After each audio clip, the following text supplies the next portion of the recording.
Hello students, कैसे हैं आप सब। आई होप आप सब अच्छे होंगे। आईसीटी वर्चुअल क्लासरूम में आप सबका स्वागत है। मैं विकास, बच्चों क्लास 6 का मैथ्स कर रहे हैं हम। और आपका जो चैप्टर चल रहा है बच्चों, वो है प्लेइंग विद नंबर्स, यानी संख्याओं के साथ खेलना। चैप्टर नंबर 3 है। और यहाँ पे जो टॉपिक हम कर रहे हैं बच्चों, वो है प्राइम फैक्टराइजेशन। क्या है प्राइम फैक्टराइजेशन? यानी अभाज्य गुणनखंडन। तो क्या होता है बच्चों कि फैक्टर्स तो आप सबको निकालने आते हैं, ठीक है, लेकिन अभाज्य यानी प्राइम फैक्टर्स निकालने का समय यहाँ पे आ गया है। और यहाँ पे एक मेथड है जो हमने सीखा था, गुणनखंड वृक्ष। गुणनखंड वृक्ष यानी factor tree. Factor tree method की हेल्प से हम प्राइम फैक्टराइजेशन कर सकते हैं, यानी अभाज्य गुणनखंडन कर सकते हैं गुणनखंड वृक्ष की मदद से। तो कोई भी संख्या अगर आप लेंगे, जैसे 20 है, 20 है, इसको ले लीजिए, इसका गुणनखंड कैसे करेंगे? अलग अलग तरीके हो सकते हैं बच्चों आपका करने के। कैसे? देखिए, 20 को ही मैं फैक्टर ट्री से ही दो तरीकों से करके आपको दिखाऊंगा, ताकि क्लैरिटी मिल जाए आपको। दोनों ही तरीके सही होंगे, आंसर दोनों ही केस में आपका सेम आएगा। तो देखिए, यहाँ पे मुझे पता है 2 गुना 10 कितना होता है, 2 इंटू 10 20 होता है। तो बेसिकली जो ये 20 है, इसकी दो ब्रांचेज निकली, ठीक है। तो इसकी दो ब्रांचेज निकली, जिनकी हेल्प से वापस से हम ये 20 पे पहुंच सकते हैं। अगर मैं बोलूं कि 4 गुना 5 कितना होता है, 20 होता है ना, तो ये भी सही है। यहां से भी इस 20 की दो ब्रांचेज निकली, जिनको मल्टीप्लाई करके वापस से हमें 20 मिल सकता है। कोई दिक्कत नहीं है इसमें। अब देखिए, ये दो एक प्राइम नंबर है तो इसको छोड़ देंगे हम, लेकिन जो ये 10 है, 10 की फिर से दो ब्रांचेज निकलेंगी, और 2 इंटू 5 कितना होता है, 10 होता है, ठीक है। अब 2 और 5 दोनों ही प्राइम नंबर्स है यहाँ पे। तो 20 के जो प्राइम फैक्टर्स हैं वो क्या हो गए, 2 इंटू 2 इंटू 5, यानी 2 की पावर 2 इंटू 5 भी लिख सकते हैं। चलिए यहां से देखते हैं, अब 4 के फैक्टर्स क्या होंगे, 2 गुना 2, 2 इंटू 2 कितना होता है, 4 होता है। तो दोनों ही प्राइम नंबर्स हैं, तो यहाँ पे भी देखिए 2 इंटू 2 इंटू ये 5 प्राइम नंबर ऑलरेडी था, क्या आ जाएगा, 2 की पावर 2 इंटू 5। देखिए दोनों ही केसेस में आंसर आपका सेम आया है। तो इस तरह से फैक्टर ट्री मेथड यूज कर सकते हैं। अब जो लैडर मेथड है वो हम यहाँ पे सीखने वाले हैं। चलिए इसको नोट डाउन कर लीजिए, कोई डाउट यहाँ पे हो तो पूछ सकते हैं, इसके बाद आगे कंटिन्यू करेंगे।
ठीक है बच्चों, अब क्वेश्चन हम करते हैं। देखिए क्वेश्चन को समझेंगे। इसमें बोला गया है which of the following statements are true, यानी नीचे दिए गए कुछ कथन आप देख सकते हैं, उनमें से कौन सा सत्य है ये आपको बताना है। तो सबसे पहले बच्चों यहाँ पे फर्स्ट पार्ट में दिया है, if a number is divisible bye 3 it must be divisible by 9। यदि कोई संख्या 3 से भाज्य है तो वो 9 से भी भाज्य होगी। क्या लगता है आपको, ये कथन सत्य है या असत्य है? तो बच्चों हम अपने जो कॉन्सेप्ट्स हैं उनकी मदद से ये पता लगा सकते हैं कि भाई 3 से अगर कोई नंबर डिवाइड होगा, तो 9 3 का क्या है, मल्टीपल है, गुणज है, तो जरूरी नहीं है वो 9 से भी डिवाइड हो, इसलिए फॉल्स हो जाएगा।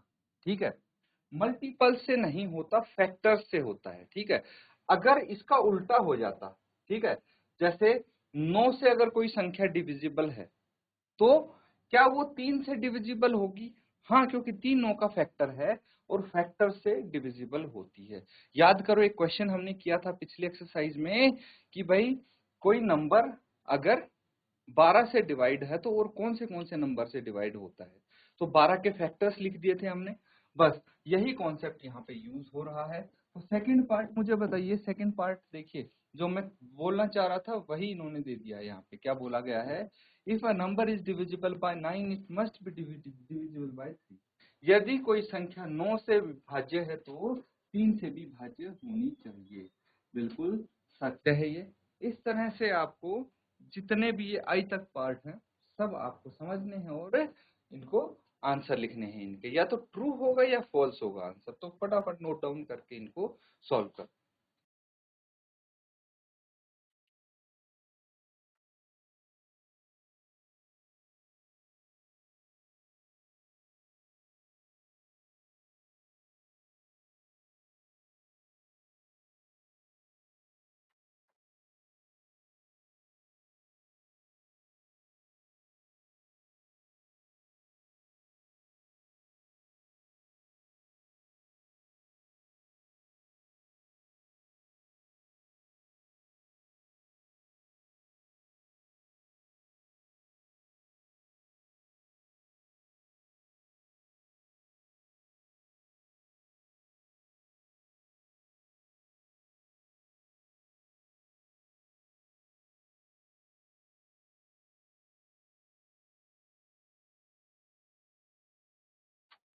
तो ठीक है बच्चों, मैं ये समझा देता हूँ।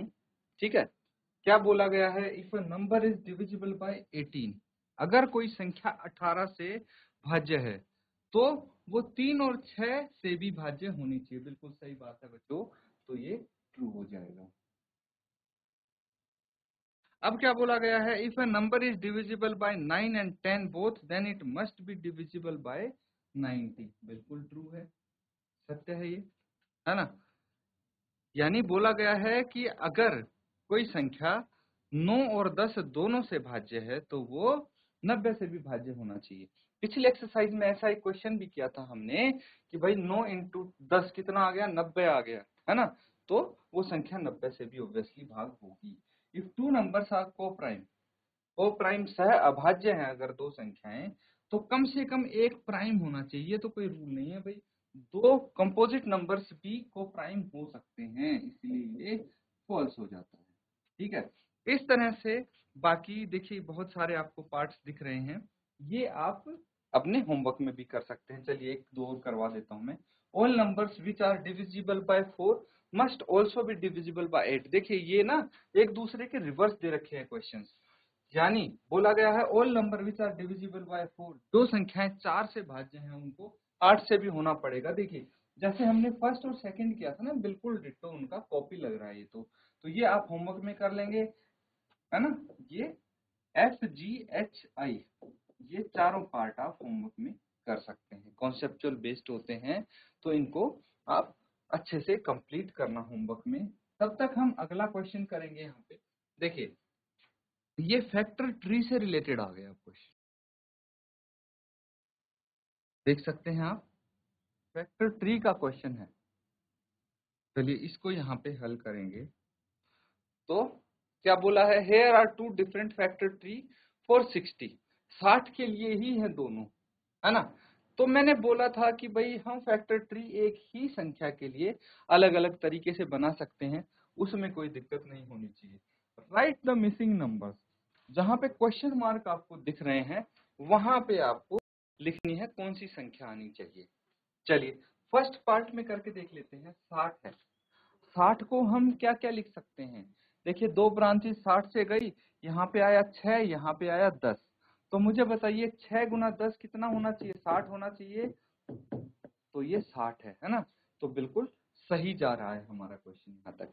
उसके बाद हमारे पास देखिए दो ब्रांच से, एक 6 प्राप्त हुआ, एक 10 प्राप्त हुआ। पहले 6 को देख लेते हैं। क्या 6 एक प्राइम नंबर है? नहीं है, इसलिए 6 को भी डिवाइड करके देखेंगे। 2 से भाग हो रहा है, यानी 2 गुना कितना 6 होगा।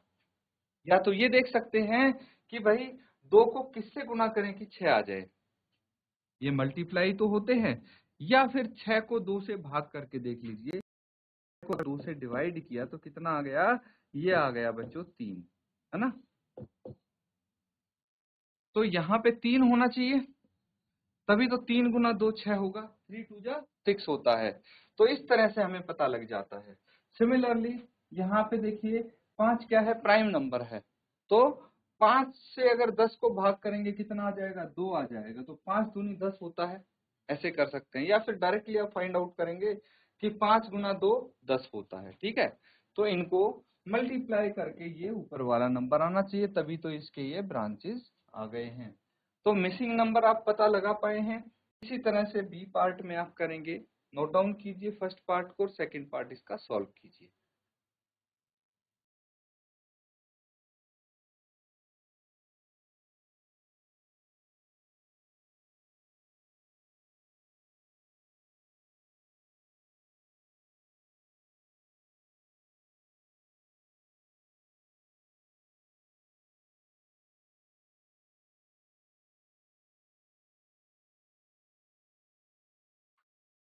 तो ठीक है बच्चों, यहाँ पे जो बी पार्ट है, देखिए यहाँ पे क्या आ सकता है।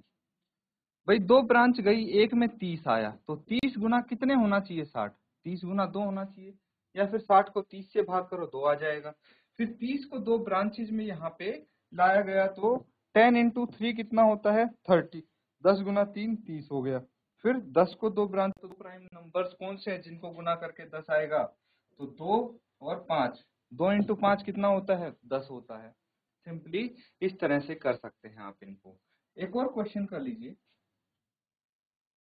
यहाँ पे देखिए बड़ा ही इंटरेस्टिंग क्वेश्चन है ये।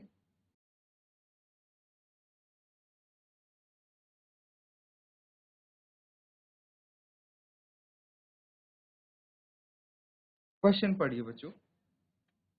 Which factors are not included in the prime factorization of a composite number? यानी एक भाज्य संख्या के अभाज्य गुणनखंडन में किन गुणनखंडों का को सम्मिलित नहीं किया जाता है, ये आपको बताना है। तो सोचिए, लीजिए एक उदाहरण के तौर पे हम 12 के प्राइम फैक्टर्स निकालते हैं। 12 के प्राइम फैक्टर्स निकालिए तो क्या क्या आ जाएंगे 12 के प्राइम फैक्टर्स। ये आ जाएंगे बच्चों 2, 6 आ गया, फिर 2, 3 आ गया, फिर 3, 1 आ गया, है ना। तो कौन से फैक्टर्स इसमें इंक्लूड नहीं किए जा रहे हैं, ये हम देखेंगे, है ना।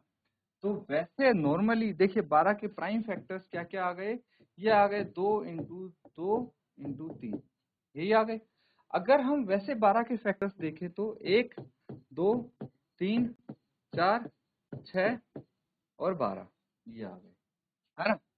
तो यहाँ पे कौन सा फैक्टर प्रेजेंट नहीं है, हम देखेंगे तो एक यहाँ पे मौजूद नहीं है ना। और दूसरा 12 भी मौजूद नहीं है ना। ये दो तो कभी प्रेजेंट होते ही नहीं। क्यों नहीं होते, इनका रीजन मैं बताता हूँ। देखिए हमें प्राइम फैक्टर्स निकालने होते हैं।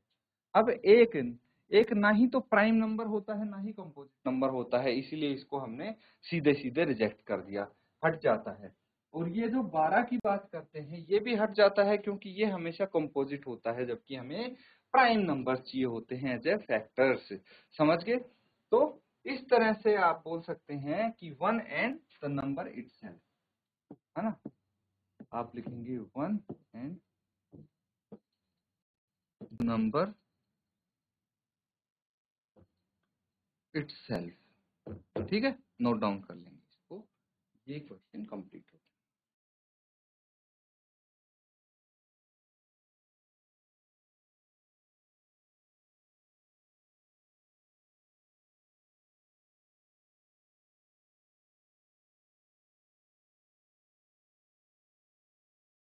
तो ठीक है बच्चों, आज जो हमने क्वेश्चंस किए हैं उनको रिवाइज जरूर करें आप। इसी के साथ आज का सेशन यहाँ पे एंड करते हैं। Thank you and have a nice day.